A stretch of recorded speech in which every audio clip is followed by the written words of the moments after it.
easy on this one. Oh, good. I'm sorry. Wow.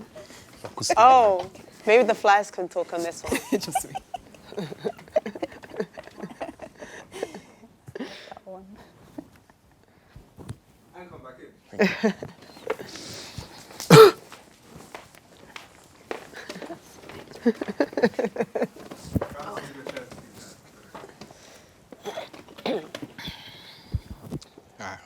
We will agree. I think, personally, parents should at least have a cordial relationship. Just on the basis of child understanding how mom and dad's relationship works. I think sometimes the child's better off when they're not in a relationship. And so again, it's, you know, it's not about me, it's not about you, we can solely focus on the child. And I think sometimes the dysfunction comes when it's not about the child, it's about what she said or what he said or what he did 5 years ago. And there's so much confusion and the child gets like just not seen. Do you know what I mean? Yeah. The relationship becomes the focus. That's where it becomes toxic. And the because hurt it's as not- well. Yeah, The pain. exactly. It make me sad though. I wish that all parents stay together. Yes, if they can figure it out. Yeah, I prefer it a lot, but it's not prison, and it could feel that way, especially for the child. That you don't have no safe place. That your own home can be a war zone. Yeah. So, but I think for like the well-being of the parents, if it's not working, them being together, because I think mentally, emotionally, you have to be the best that you can possibly be to give it to your child. And I think definitely if you see your parents together for the sake of whatever, I think children start to learn, oh, is this what love looks like? Is this what love is? Is this what I have to do? I have to sacrifice everything for the sake of family and everything like that. And obviously later on down the years, you develop poor habits, or you seek love in wrong places, or you assume I'm meant to be in a toxic relationship, this is what it's meant to look like. So I definitely think, even financially sometimes, when you're together with someone, when your finances are entangled, or properties, sometimes it's not good, and sometimes a lot of the times with relationships, finances become sort of a hinder. Again, I'm talking as if I'm a parent myself, so I'm not a parent, but I'm just assuming those things would definitely impact relationships with children. So being apart, separating yourselves either financially or legally, sometimes that could be good for the kids. Not like custody-wise, but in terms of like marriage status and those types of things. And I think, again, you have to be honest with yourself, especially as the parent, because even in my situation, for a very long time, I really fought for the relationship to work. Because, I wanted to have a family because I didn't have mom and I didn't have dad. But then you have to be honest and say, well, maybe it's in the best interest of my child, myself, do you know what I mean, for me to walk away from this so I can focus on my child. And I think as a parent, your main focus should always be your child. Right. It should never necessarily be about, him or her or them. It should always be about your child. And I think as a parent trying to do it right, do you get me? That needs to always be a focus. Yeah, I agree. I think you lot have touched on most of it, really. I think it's definitely, for instance, I feel like I think you mentioned this mentally, if you're not okay, how can you be okay for your child? How can you be there for another human being? It's not possible. And I think the first year when I had my daughter, I was going through quite a lot of things mentally. So I can speak firsthand on this. It's really not healthy for anyone to put themselves in situations, especially if it's like you're trying to force it. Yeah. When you have to force something, you should just not do it.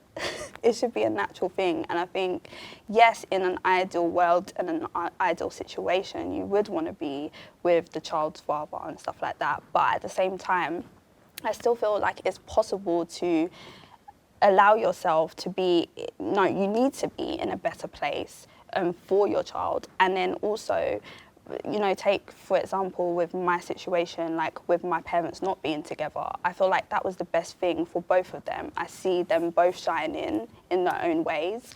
And I've got both like really positive relationships with both of them. So I wouldn't have wanted it to be a situation that they forced it. And I ended up having like a negative idea of what a relationship should be or what a family should be. Do you see what I'm saying?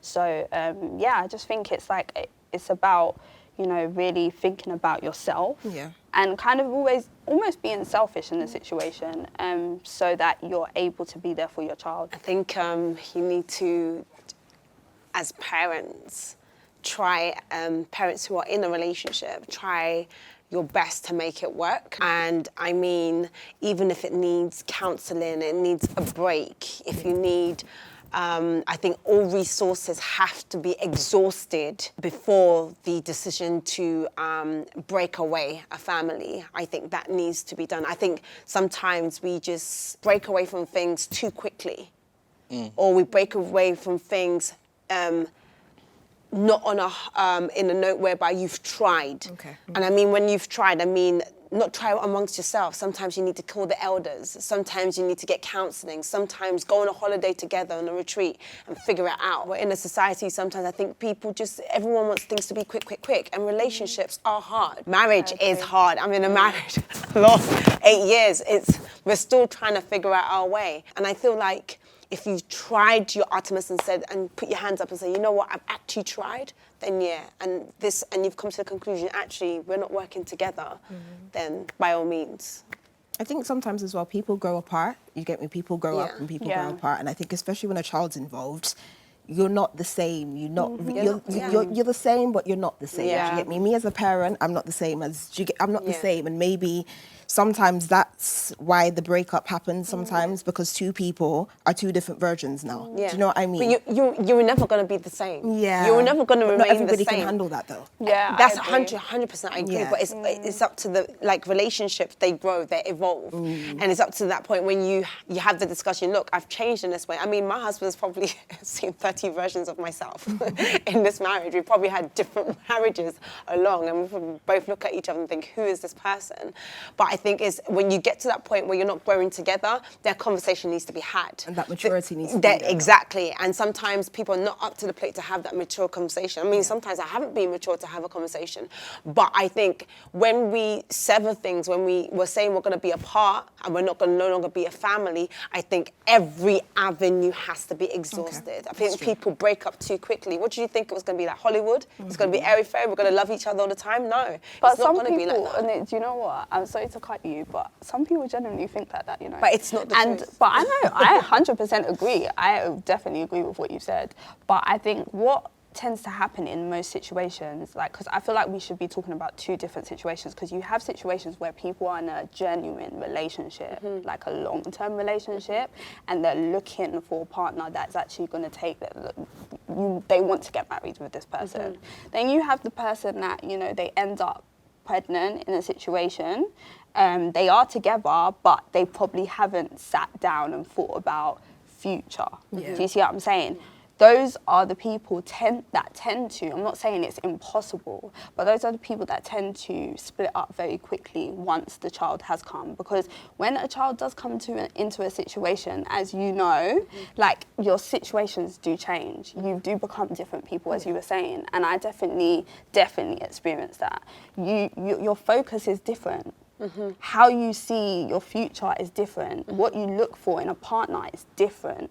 There's certain responsibilities that you have now that are different. And you were aware of this before you had the child, but when the child comes, It's real. it's a different thing. It's a Yeah. real thing. So I think that's where you have situations where people lack, you know, this kind of unity, in a sense, where they want to kind of actually be like, right, you know what?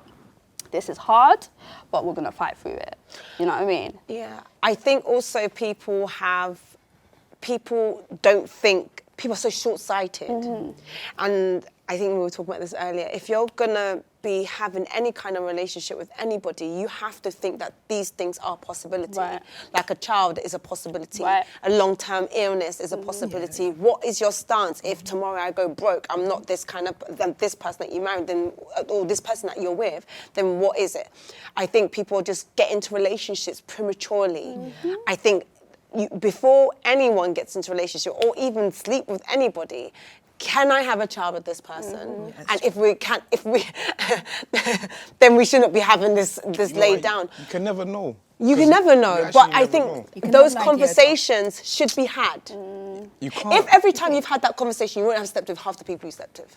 I'm just saying, not you, I'm just Would saying have. in general. If you said to yourself... It's facts. It's facts. And the honestly, thing is, guys 'cause- always get uncomfortable about those conversations, but it's facts. Well, my thing is, whoever I thought I was gonna be 5 years ago, I could have sworn that if this happens, I would have dealt with it. It happened and I didn't. Or the way I dealt with it was completely different. Who I thought I was gonna be as a father, I'm not. I'm good. I like myself. I'm doing all right, but it's just not what I thought I didn't think things were gonna be so difficult. Like, there's a bunch of things that we could do before the baby was here. It's not as easy to do, just in terms of like, she's just not in a mood to go out sometimes. She's just tired. If the opportunity, like we're like, oh, let's go out because we used to go out before, let's do this. I've organised someone to look after the baby, we're cool. Baby's looked after in the next room and she's just happy to sleep. But like, she's a different person. Yeah. And she might never be that person that I was with before. She's just gonna be someone else. So now that's forced me to be someone else. But I could have asked her, she would be like, don't worry, it's just the pregnancy. I'm gonna be a bad bitch in 6 months. It's cool. That's what you like to think, isn't it? That's what she said. So then it's like, even if you can't... Your body's telling you something different, boy. You can't prepare for it. Like, you can't. So even, like, I get where it's like, oh, you need to have the conversations, But then you have the conversations, the reality, God knows that you just have to kind of trust in it. So that's when we're like, oh, is it all right to... I think that was the question, if it's all right to... if you have to stay together. Yeah. And then you're talking about like... stay together because of the sake child. of the You're children. saying that you have a responsibility to that child to give him the best life you possibly can give him. So 100%. leaving has to be the last thing. I get what you're saying. last. But then since she's saying that you never made that commitment to that person before you made the child. So then... And that's what I'm saying. Because you attach the two, you always attach the two. For some reason, you always attach the mother and the child before the father and the child. Because you were one being. So when the child comes out, like, the pain that a mother feels for the child, I don't feel it. I go swimming classes, they like dunk the child in the water and he's in. And all the dads are like that. Like we take risks with the babies because we don't feel that same kind of responsibility. So since you lot are attached, like you just come. It's a different thing for you to break it apart. But for us, it's like you two are not working for me. You know what I mean? So we can leave. It's very easier for us to leave, especially if you don't have a commitment to that person, not for better or worse. If you have a commitment to that person for better or worse, then you're more likely to go through her ups and downs, and she's more likely to stand through your ups and downs. But if you're going through her down, I've never committed to you for life in the first place. We just have a baby. It's easier for us to be apart. So I get where you're coming from. Like, it's just, we just have a baby, bro. It just happened. But you're like, no, you have a commitment to this child for 18 years. Give him the best life and look after the mum. But it's harder in practice than... But does the best life have to be two parents together? It should be. Well, that's what I believe. It's not necessarily, it's not true in all circumstances. There's circumstances where it is better for you to be apart. But that's why I hear where you're coming from, because you only know it has to be extreme. What are you talking about? When you say we just grow apart, that is not possible. That's not enough for me. It's not enough for me. If you want to grow, I catch up. Exactly. Wait there and we'll figure it out. You know? Or whenever I hear of like, I watch Divorce Court the whole pregnancy. So then every time it's like, it's not even a possibility to break up because you grow apart. You have a commitment for life. We're gonna get there. And sometimes if you have a marriage for 40 years, like you say, you have different marriages throughout that 40 years. Yeah. And sometimes you go through 4 or 5 years, you didn't like it. And your children grew up in that house, so they might feel like, right, you know when you used to work at the plumbing place and you was driving up and down, mum used to do this, and that. But then come time for the 40th wedding anniversary, everybody's happy. Exactly. The suffering that you lot went through growing up is forgotten. So then growing apart is not possible. You stay together for these kind of things. But if you want to go, you know what I mean? If you really, really feel like your whole life is going to be better without this person, and you want to start something new on your own or maybe with someone else, you have the right to do so, but in theory, and that's what I mean, it's something that's different. For some people, it's hard to get their head around. It's like, no.